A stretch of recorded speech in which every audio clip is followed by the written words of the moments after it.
Particularly vulnerable tribal groups ఆవాసాలకి 1069 కిలోమీటర్ల రోడ్లు కనెక్టివిటీని అందించడానికి 1005 కోట్లతోటి పనులు మంజూరు చేశాం. మిగిలిన ఇంకొక 576 ఆవాసాలకి రోడ్లు కనెక్టివిటీ వచ్చే కాలంలోనే సమీప కాలంలోనే దశల వారీగా మేము అభివృద్ధి చేపడతాం. అలాగే 2000 దీంట్లో 1000 కోట్లు ఎలా వచ్చినాయి అంటే, ఒకటి రాష్ట్ర ప్రభుత్వం నుంచి 49 crores 49 కోట్లు గ్రాంట్ అయితే, మనకి ఎన్ఆర్జీఎస్ కింద జాతీయ ఉపాధి హామీ పథకం కింద దాదాపు మనం 400 కోట్ల రూపాయలు మన జాతీయ ఉపాధి హామీ పథకం కింద మనం దీన్ని ఖర్చు పెడుతున్నాం ఈ రోడ్లకి. అలాగే పిఎం జన్మన్ కింద 555.61 కోట్లతోటి 206 రోడ్లకి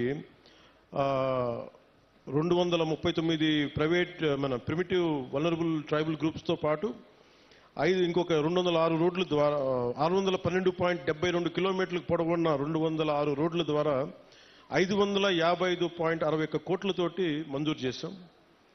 ఇది మీకు ఇందాక చెప్పినట్టుగానే డబ్బులు ఎక్కడ ఖర్చు పెట్టాలి, ఎక్కడ ఖర్చు పెట్టకూడదన్న ఒక బాధ్యతతోటి కుటుంబ ప్రభుత్వం చాలా బాధ్యతగా ఉంటుంది.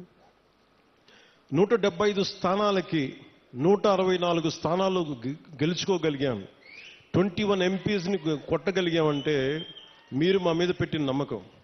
మీ నమ్మకాన్ని మేము అమ్ము చేయకూడదని చెప్పి ఈ రోజున ఓట్లు వెయ్యని అల్లూరు సీతారామరాజు జిల్లాలో ఓట్లు పడని మనకి పార్వతీపురం మన్యం ప్రాంతంలో మేము తిరిగి రోడ్లు ఎందుకు వేస్తున్నామంటే, మాకు తనా మనా భేదం లేదు. మీరు ఓటు బ్యాంకా కాదా అని కాదు, మీరు మా వాళ్ళ కాదా, మా గుండెల్లో పెట్టుకుంటాము.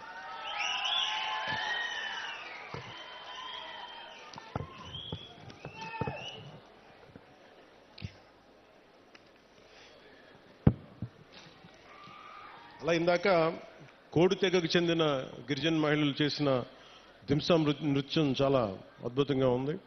వారికి నా ప్రత్యేక ధన్యవాదాలు తెలియజేసుకున్నాను. అలాగే కువి లాంగ్వేజ్లో కువి భాషలో నేను మాట్లాడాను. అంటే వాళ్ళు నేర్చుకొని కొంత అక్కడ పెద్దపాడుకు చెందిన శ్రీమతి మ్యాగీ గారు కొన్ని గ్రామ సమస్యలను దృష్టికి తీసుకొచ్చారు. అలాగే ప్రైమరీ స్కూల్లో పెద్దపాడు టీచర్ రంగయ్య గారు ప్రత్యేకించి పిల్లలకి ఎలా పాఠాలు చెప్తారో చెప్పి చాలా అద్భుతంగా చేశారు.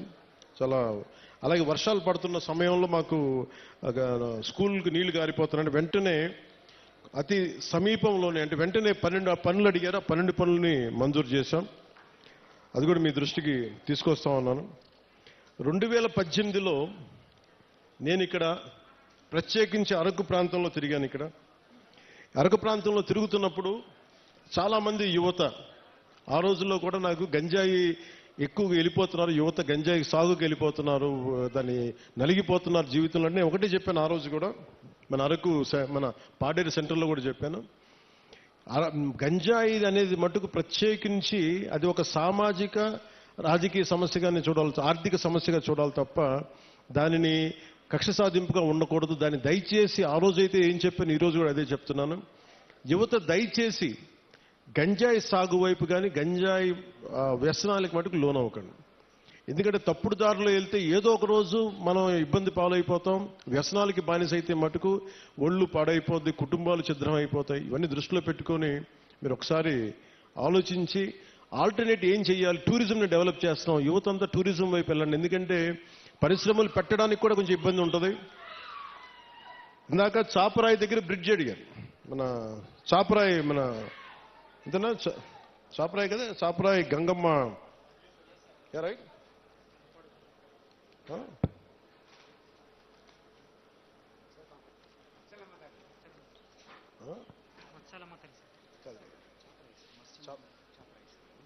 చాపరాయి దగ్గర బ్రిడ్జ్ అడిగారు. మిగతా గ్రామాలకు వెళ్ళడానికి ఇబ్బందిగా ఉన్నాయనేది ఒకటి నేను మీకు ఈరోజు మాటిస్తున్నాను. ఆ బ్రిడ్జి ఎలా ఉండాలంటే పర్యావరణాన్ని ఇబ్బంది కలిగించకుండా, చూడటానికి కొండలు మధ్యలో ఏ అడ్డంకి లేకపోతే చాలా అందంగా ఉంటుంది విజిటర్స్కి రావడానికి కానీ టూరిజం కానీ.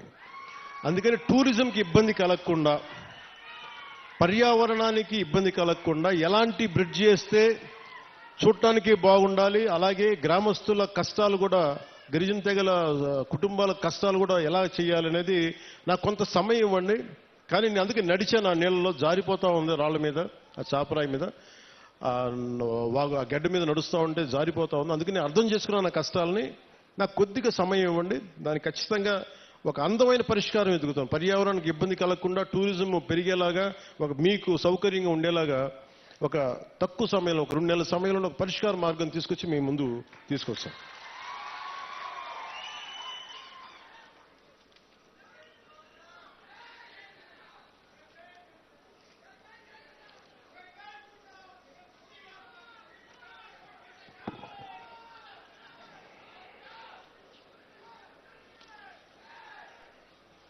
అంటే మనం ఒకసారి పెద్ద పనులు చేయడం వీటన్నిటికంటే కూడా చిన్న చిన్న కష్టాలు ఇంకొకరికి ఆనకపోవచ్చు. ఆ కష్టం, నా కష్టం కూడా ఎప్పుడు